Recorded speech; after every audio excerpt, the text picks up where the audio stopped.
क्या आप जानती हैं पीरियड्स के दौरान एक छोटी सी गलती बहुत बड़े इन्फेक्शन का सबब बन सकती है। 90% लड़कियां पीरियड्स के दौरान सफाई की सही मालूमात का ख्याल नहीं रखती। उन्हें पता ही नहीं कि पीरियड्स के दौरान कैसे आपको अपने आप को साफ रखना है।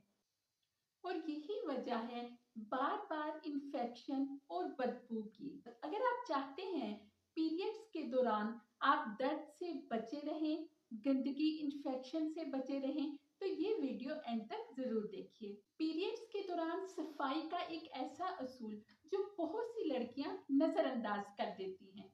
इसी वजह से मसाइल शुरू हो जाते हैं और यही इन्फेक्शन की वजह से ही बहुत सारी लड़कियां माँ नहीं बन पाती। यही वजह है जो पहले एहतियात नहीं करती, लेकिन वो छोटे से इन्फेक्शन को बढ़ते बढ़ते वो ऐसा इन्फेक्शन बन जाता है कि औरतें बांझ हो जाती हैं। आज मैं आपको बताऊंगी कि पीरियड्स यानी माहवारी के दौरान आपने अपने आप को कैसे साफ रखना है, आपने अपने प्राइवेट एरिया को किस तरह से साफ रखना है, कैसे क्या इस्तेमाल करना है। हमेशा याद रहे तेज खुशबू वाले साबुन आपने बिल्कुल इस्तेमाल नहीं करने और कोई भी वॉश ऐसी चीज बिल्कुल इस्तेमाल नहीं करनी जिसमें केमिकल हो। आपने क्या करना है, सादा पानी से कोशिश करें कि आप अपने प्राइवेट एरिया को वॉश करें सिर्फ नीम गर्म पानी से।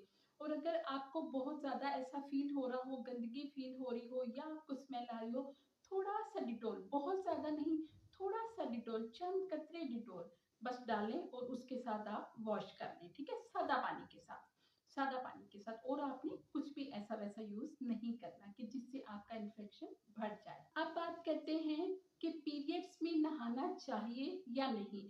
बहुत सारी औरतें हैं पीरियड्स में यानी कि माहवारी के दौरान नहाना छोड़ देती हैं, चाहे वो 7 दिन है या 8 दिन है। वो सोचती हैं कि नहाना ही नहीं, अगर नहाए तो पता नहीं पीरियड्स बहुत ज्यादा हो जाएंगे या ये हो जाएगा वो हो जाएगा, अलग अलग उन्होंने बातें सोची हुई हैं। जबकि नहाना बहुत जरूरी है।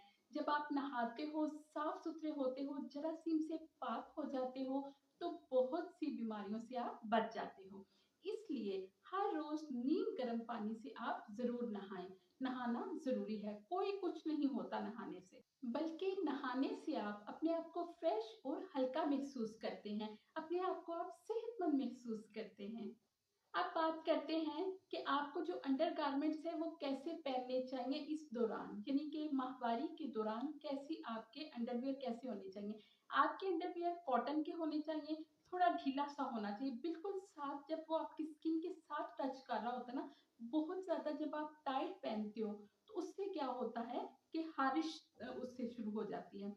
जब हारिश शुरू हो जाती है तो हारिश बढ़ते बढ़ते इन्फेक्शन बना देती है। इसलिए कभी भी बहुत ज्यादा टाइट अंडरवियर आपने नहीं पहना। तो भी आपके इस्तेमाल शुदा पैड है या कपड़ा है या कुछ भी, आपने उसको क्या करना है, अगर पैड है उसे अच्छी तरह से आपने शॉपर में लपेट के अच्छी तरह, तो उसको आपने डस्टबिन में फेंकना है। कभी भी आपने फ्लश आउट नहीं करना, आपने हमेशा उसे अच्छी तरह से लपेट के उसको डस्टबिन में फेंक दें।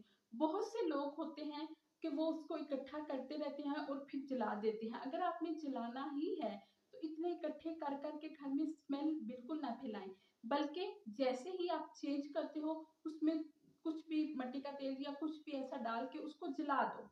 लेकिन उसको घर में रखे ना रखो कि आप जी 4 दिन या 5 दिन आपको मेंसेस है तो आप उनको इकट्ठा करते रहते हो और फिर जलाते हो या फेंकते हो। जो भी आपने काम करना है फौरन किया करें। ऐसा नहीं कि इतने इतने दिन आप वो गंदगी घर में जमा रखें, नहीं। एंड पे सिर्फ एक बात, अगर आपको शदीद दर्द है या ब्लीडिंग बहुत ज्यादा हो रही है या आपके उस प्राइवेट एरिया से बहुत ज्यादा स्मेल आ रही है, तो आपने फौरन डॉक्टर से रिव्यू करना है। गाइस, कोशिश करें हमेशा अपने आप को साफ रखें। और बताइए आपको ये वीडियो कैसी लगी। वीडियो अच्छी लगी है तो वीडियो को लाइक और शेयर करें और हमारे चैनल को सब्सक्राइब करें। Thank you, Allah Hafiz.